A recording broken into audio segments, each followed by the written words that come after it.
This is my Volkswagen Jetta, and I am going to show you how to attach the battery tender today, in case you need to use one. With the COVID, you may be storing your car right now. Normally, with this car, you'd probably not use it. But if you're not driving much, like I'm not driving much, putting it on the battery tender would not be a bad idea, since it has all sorts of cool electronics. Normally, my Corvette is parked here, and it doesn't really have a whole lot of electronics, so it will charge up in, like, say, an hour and a half or 2 hours. But with the Jetta, when I tried it out last week, it took about 3 or 4 hours. I can't really remember. It took a long time, longer than normal. Next to my Jetta is my Ford Focus RS, which is on its own battery tender right now. It's the C-Tech brand. So I think we should talk about that next, what we're going to use. So I have 3 battery tenders total. So here's the Deltran battery tender, which I normally use on the Corvette, and it works great. Then I have the C-Tech right here, and it's attached to the RS. The hood's closed right now, as you can see. And that is attached. I bought that specifically for the RS. I seen someone talk about it on FocusRS.com, and I bought one, and I really like it a lot. And then the one I'm going to use today, which I bought just for the Jetta, because I know I don't drive it much, is the NOCO GENIUS right here. And all 3 battery tenders, even though they're 3 different brands, I kept buying ones that were 5 amp. And I found with the 5 amp, they really charge the battery up quick, like 2 hours on the Corvette, hour and a half, 2 hours, something like that. Battery, I usually keep them in pretty good shape, and they last a pretty long time. On the Corvette, I've had them last, I think it was 9 years was the longest before I had to replace one. So it has definitely helped and saved money. So here are the 3 cars, and that's not what I was going to say next. But anyways, we're here. There's the Jetta. So the first thing I want to do is open the door. So you know where that is. Here's the door handle here. All right, so you're going to have to open the hood. So on the firewall here on the inside, I don't know if this is the firewall or not, there's a latch, a lever. Just pull that up towards you from the bottom. So right there, you're pulling up. Sorry, I'm right-handed, and I'm doing that left-handed. I'm blocking the thing a little bit. So then you just close your door. Now the next thing you want to do is get the hood open. And this on the Jetta, which I found to be a little bit of a problem. Not a problem. I didn't quite know how to do it. So on the RS, real easy to do. Normal, just stick your hand under there. So normally, you would think there would be the latch. I should go over here and see if I can show you the latch.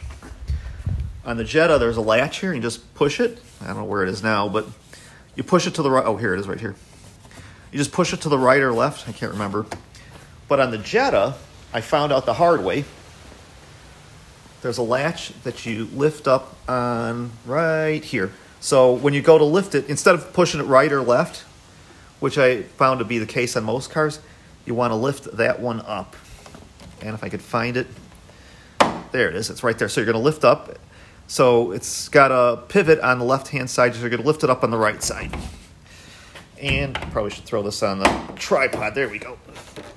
So I got it up. And there's a pole right here.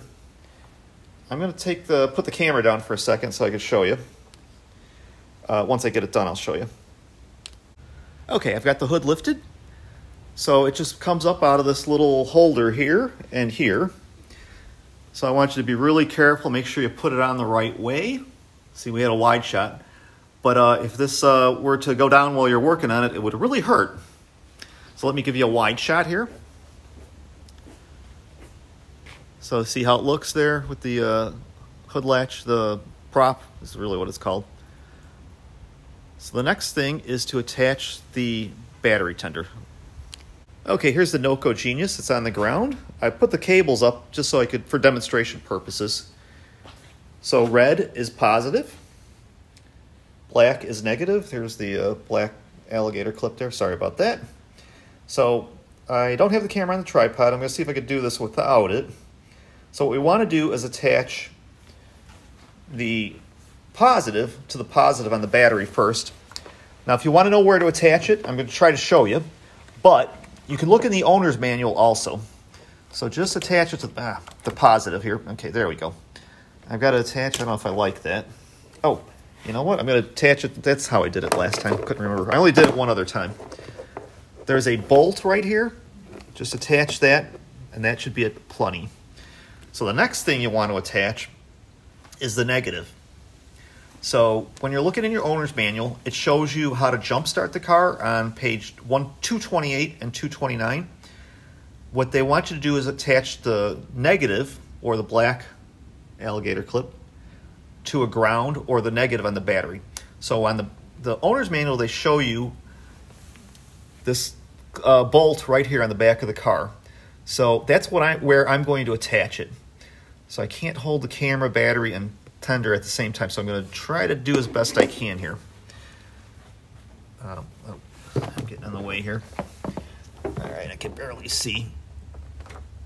I think I got it. Let me get the flashlight out. Okay, I hope you can see where I attached that there. See how you got the alligator clip? I'm going to maybe lift it up a little bit. I can't even see here. Okay, there. I just want to get it away from there. Oh, you need a light to see what I did.